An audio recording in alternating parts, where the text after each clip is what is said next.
you know, one side of the camera or the other on the iPhone. So that's my first teaching lesson.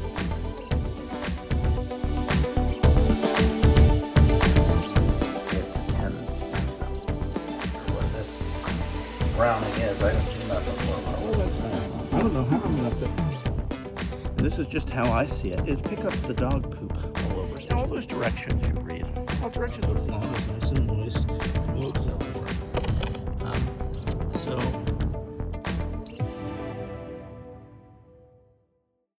all right, welcome again to How John Sees It. Listen, I did two, and I don't do videos very often. I think last time I did videos was like 4 months ago, 5 months ago. Well, welcome to another How John Sees It.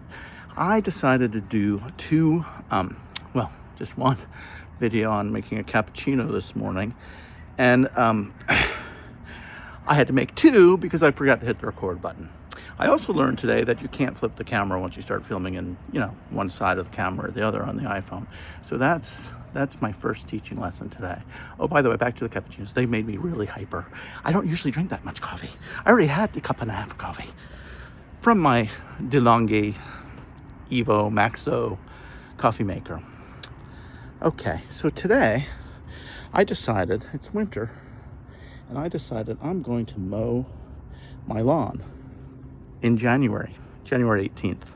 Hold on, I have to pause this and stop it and flip it and then crop it. Okay, here's the, if you listen closely, you can actually hear a hummingbird. That noise was a hummingbird. Anyway, so I wanted to mow my lawn today. And I have two dogs. One's a little bit of a geriatric, but they poop in the lawn.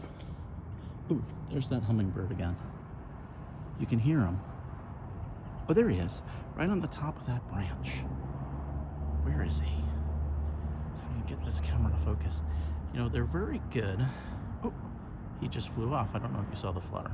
Anyway, back to the lawn. Too much coffee once again. I have a lot of moss growing up. Oh, he just buzzed my head. I have a lot of moss growing in my grass. And the grass was long. But, you know, being impatient, I should have filmed this because I don't even know if you're supposed to mow your lawn in January. But I figured we have a few dry days, unusual, in a row in Seattle, so I might as well get this done. It's actually looking good. It looks nice and green. I mean, that's why they call it the emerald shade. But did you know, oh, there's another hummingbird. They're all talking with each other. Here's lawn that I haven't mowed yet, and you can see that moss. I have some moss out of grass thing. Here's my lawnmower, which backed up because the grass is damp and it shot all over my patio, which now I'll have to steam clean. One of the first things I have to do when mowing a lawn, and this is just how I see it, is pick up the dog poop all over, especially in the winter. We're not out here, so we don't pick it up regularly, but we need to pick that up. So I'm going to start with that, kind of see how long the grass was, and later I'll tell you if this was a mistake to mow or not. This is where I do my little pizza oven video. There's Hope, came down to join us. She's my geriatric dog. I hope she's doing okay. You okay, Hope? It breaks my heart when dogs get old. Hi, Hope. She doesn't look like she's doing well. Let's go help Hope out. She can't see, so she thinks walking off a cliff there. Oh, you made it. You're on the grass. And she's so good, she tries to pee on the grass, which I just freshly mowed. You're gonna get green paws. Anyway, oh, here are my grapevines, which I did trim back. I left them a little longer this time. They didn't produce really any grapes last year, even though I followed some YouTube video directions on trimming it. It leafed out and grew. Oh, this is my Honeycrisp apple tree. Anyway, okay, I'm gonna continue mowing this lawn. It's looking like crap. I'm gonna put down the copper stuff that gets the moss out. And maybe in a week or so, if there's any sun, I'll show an update. I'll probably have to aerate this too, because all the little dark spots. And I have a little aerator. You know, keeping a green grass is not so easy after the first couple of years. I planted this about 9. So to continue my January 18th lawn care session, I have some grass seed here. I was just gonna put the moss control down. Then I thought, you know, let's try putting grass seed down in January. And I know there's a lot of hungry birds right now, and you know, good for them. They can have some of this. I don't even know how old it, but you can see it's colored, the grass seed. I put it in kind of the dirt spots, and no, I was too lazy to agitate it. But again, this is just how I see it. You know, all those directions you read, well, directions are important. It took years of people experimenting, just like I am.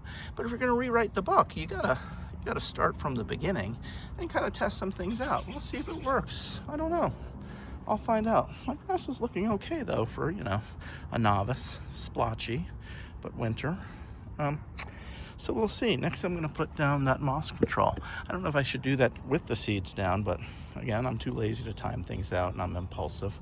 So we'll find out. Okay, so here's the moss product that I'm going to use. I've had this a while. I don't know if it's, efficacy, I think that's a big word, is good for as long, maybe a couple of years I've had it. My lawn is so small, it's like a little postage stamp. The directions just say, make sure it's small. You know, I hate some packaging. They do give you directions right here, but most often you have to read through all these cautions and warnings. And you know, I want to see, they didn't really have a time of year or whatever. They do want it moist. I think now the lawn is nice and moist. I mowed the lawn to expose the moss. And I'm going to sprinkle it out using a little handheld sprinkler. I don't know if it'll mess with the seeds I just put down or not. Really, I just like to get everything done, but I'm gonna go ahead and put this down. It has killed it in past years. It hasn't done a great job. It's done an okay job. And what I find, I don't know if it is because you kill it, that I get more back every year. It's just more and more moss comes back progressively over the years. This doesn't like prevent it from coming. It just kills what's there. The thing I didn't do, and I saw this nice big chart, I even read it, and it says how you do your spreader settings. Now this one just has, you know, oh damn, I spilled it. Well, there's a lot of moss. You can see that it's Seattle. It's moss everywhere. So I think 5 was too much, but so I just kind of guessed 2 seemed to spread it out, but I'll put it on 3 and we'll see. Again, I just jump into things a little too quickly and just do it. So anyway, we'll follow. We discussed something, you know, as I made my latte videos today, turkey video halfway through, lawn mowing, I decided I'm cleaning up. By the way, this is my shed from the Costco. I really enjoy that I have that. It does help. I'll do a whole thing on that later. I saw my cardboard box from something that I found, and it had a lot of styrofoam in it. And in Seattle, you cannot recycle styrofoam. However, in Florida, you can. Living bi-coastal, you don't know where you are until you look at your recycle bin. So in here, I had, oh, that's the recycle bin. I'll probably, you know, right here, I had to put in my tiny little garbage can, all that styrofoam. I don't know how I'm going to fit my garbage and my frozen turkey carcass in there later. But then I can recycle this big cardboard. By the way, I know where Oscar the Grouch is now that I'm older. He drives a truck around the Seattle area and yells at you if you have even one piece of styrofoam in your recycling, which it is in the garbage, and then it just flies all over. And no, I'm probably supposed to put this in a plastic bag, but I say, why use a plastic bag to throw away styrofoam? That's just making more garbage. So, I mean, it may flutter around, hopefully not all over the neighborhood. He gets it in there. We'll see. His name might actually be Oscar, and he is really grouchy.